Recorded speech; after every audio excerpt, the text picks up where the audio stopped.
Chers amis, bonjour. Cours numéro 176 des lois de la médisance. Alors, lorsque quelqu'un va faire une remarque, on a appelé ça une remarque innocente, sans se rendre compte de ce qu'elle peut impliquer, on a tendance on va dire que ça vient du cœur, comme ça, on a tendance à accepter ces paroles comme des faits. Dans certains cas particuliers, la loi, elle accepte également une remarque de ce genre comme un fait. Par exemple, la personne va dire oui, tu sais que monsieur untel, il est mort, etc. Et cette dame, en fait, il veut dire par là que cette femme-là, elle est veuve et peut-être qu'il faudrait qu'elle puisse se remarier. Ou alors simplement de parler d'une cache-route de tel aliment, d'accord, et on va dire oui, la cache-route d'un tel ou de telle chose, de tel aliment, etc., pour justement permettre à la personne de se diriger vers cet aliment-là sans inquiétude. Ou alors, il y a le fait que les faits vont être de toutes les façons révélés par la suite. Donc, ce genre de propos-là, ça s'appelle pas vraiment de la rechilou, c'est-à-dire du colportage. Mais encore une fois, on ne peut accepter la rechilout comme s'il s'agissait d'un fait, même si ces propos sont rapportés en toute innocence. Alors dans son introduction au Sefer du Chafetz Chaim, le Chafetz Chaim lui-même donc, il va énumérer 17 commandements négatifs qu'on transgresse en disant malheureusement ou en écoutant de la médisance.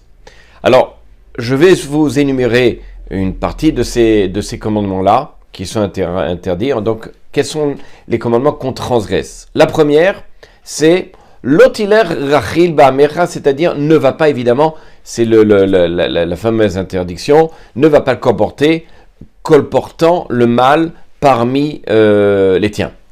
Deuxième interdiction qu'on va transgresser, c'est l'otissa shem shav, à savoir n'accepte pas de rapport mensonger, c'est-à-dire qui interdit finalement à la fois de dire et d'écouter la shonara, c'est-à-dire la médisance.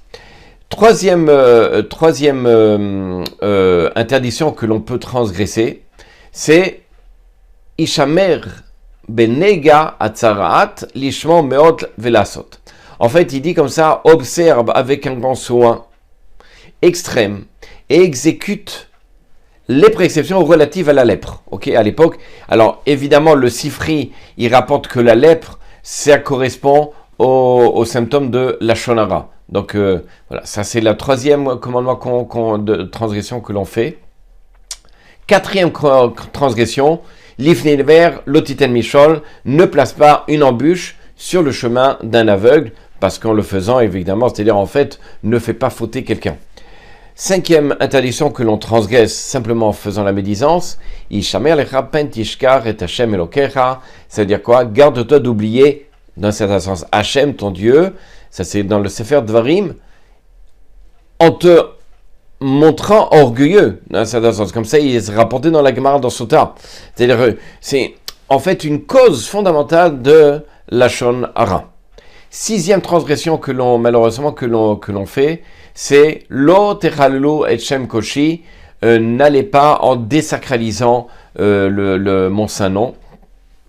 Évidemment, puisque c'est lui qui a donné la Torah, c'est lui qui a dit tous ses préceptes, et le fait de faire la médisance, c'est de remettre en question son nom, désacraliser, de déshonorer, ce qu'on appelle. Septième interdiction que l'on transgresse aussi, évidemment, ne hais pas ton frère en ton cœur. Huitième interdiction que l'on transgresse, l'otikom, c'est-à-dire tu ne te vengeras pas. Neuvième interdiction que l'on fait, c'est l'otitor, c'est-à-dire tu ne garderas pas rancune, comme ça c'est rapporté. Le Chafetz Chaim rajoute une dixième qui est loye ke korah vekadato, et qui ne soit pas comme Korah et comme son assemblée, comme ça c'est rapporté dans Bamidbar, chapitre 17. Pourquoi? Parce que eux, ils ont malheureusement semé la discorde au sein du peuple d'Israël. La suite, alors il dit le Chafetz Chaim, en fait, je ne vais pas tout énumérer. Le Chafetz Chaim, il dit, je vais énumérer donc deux autres. Les 5 autres sont rapportés, les commandements légalisés sont rapportés dans Shemot, dans Vaikra, dans Bamidbar. Le 11e, c'est Velotonu ish et amito. Ça veut dire quoi? Ne vous lésez pas point l'un l'autre, d'accord, par des paroles blessantes.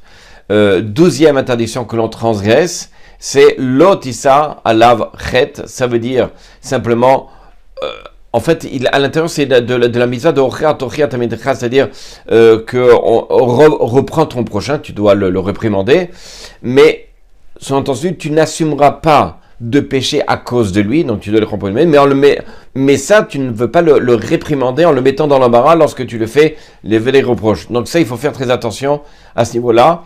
Voilà, ce sont les 12, évidemment, il y en a 17, je ne vais pas énumérer. Quoi qu'il en soit, vous voyez bien ici que simplement par le fait de parler la Shonara, on a 17 transgressions, alors que simplement de manger du cochon, on n'a qu'une seule transgression.